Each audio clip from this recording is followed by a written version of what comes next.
بسم اللہ الرحمن الرحیم۔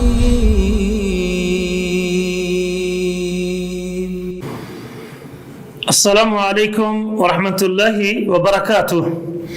الحمد للہ رب العالمین والعاقبۃ للمتقین والصلاۃ والسلام علی سیدنا وحبیبنا محمد وعلی آلہ واصحابہ اجمعین۔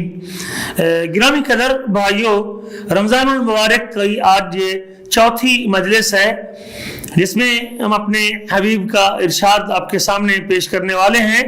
رسول کریم صلی اللہ علیہ وسلم کا ارشاد گرامی ہے، اذا دخل شہر رمضان فتحت ابواب الجنہ وغلقت ابواب النار وصفدت الشیاطین۔ بخاری مسلم کی حدیث ہے۔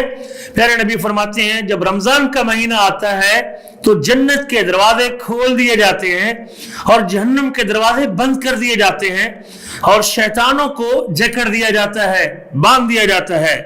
صحیح مسلم میں ایک حدیث کے الفاظ ہیں، فتحت ابواب الرحمہ، رحمت کے دروازے کھول دیے جاتے ہیں۔ اس حدیث میں رمضان کے چند فضائل کا تذکرہ ہے اور اس مہینے کی چند خصوصیات کا ذکر ہے۔ روزوں کے اس مہینے کو چند ایسی خصوصیات عطا کی گئی ہیں جو باقی مہینوں کو حاصل نہیں ہیں۔ یقیناً جب آدمی اخلاص کے ساتھ اور نیک نیتی کے ساتھ اس مہینے کے روزے رکھتا ہے تو اس کی یہ برکات سمیٹ لیتا ہے۔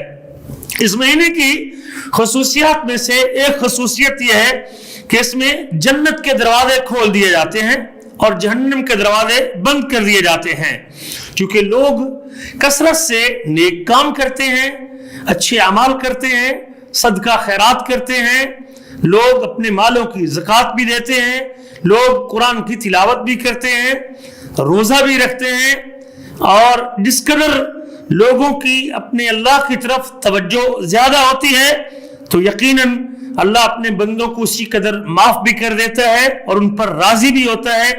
زمین پر شر اور برائی کا زور ٹوٹ جاتا ہے، شیطانوں کو چونکہ جکڑ دیا جاتا ہے اور مسلمان ان عبادتوں میں مشغول ہوتے ہیں۔ ہر خیر کا کام آدمی بجا لاتا ہے اور ہر شر سے اپنے آپ کو بچا لیتا ہے۔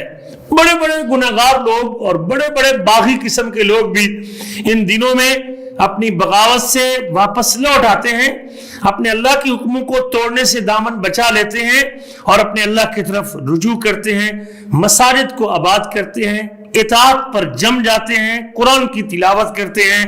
یہ اس مہینے کی برکات کی وجہ سے شیطان جکڑ دیے جاتے ہیں، اس کا زور کم کر دیا جاتا ہے۔ لیکن یاد رکھیے پھر انسان کے لیے اللہ راستے کھول دیتا ہے، میرے بندے جو تیرا سب سے بڑا دشمن تھا ہم نے اس کو باندھ دیا ہے، اب تیرے لیے نیکی کے دروازے کھلے ہیں۔ لیکن یاد رکھیے شیطان کے جکڑ جانے کے باوجود بھی اگر آدمی برائی کرتا ہے تو اس کے دوسرے اسباب ہیں۔ نفس امارہ، جو انسان کا اپنا نفس، یہ بھی انسان کا دشمن ہے۔ بعض اوقات اس کی وجہ سے بعض اوقات عادات اتنی غالب آتی ہیں کہ وہ عادات چھوٹتی نہیں، اور اسی طرح بعض اوقات جو انسانوں میں سے شیطان ہوتے ہیں ان کی صحبت آدمی پر غالب رہتی ہے اور اس کے باوجود بھی وہ اپنی ان بری مجالس کو جاری رکھتا ہے۔ مسلمان کو چاہیے کہ وہ نیک کاموں میں جلدی کرے، مختلف قسم کی بندگی اور اطاعت کے کام کرے، اپنے وقت کو ترتیب دے اور اس نیکیوں کے موسم سے فائدہ اٹھائے اور بچے رات کو بلا وجہ جاگنے سے۔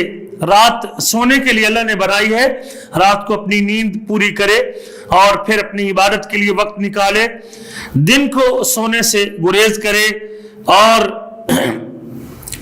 لہو اور لعب کے اوپر اپنا وقت ضائع نہ کرے اور اپنا وقت برباد نہ کرے، گندی بیکار مجلسوں کو آباد نہ کرے، فرضی نماز سے پیچھے نہ رہے اور فرائض کی پابندی کرے اور قرآن کی تلاوت کرے۔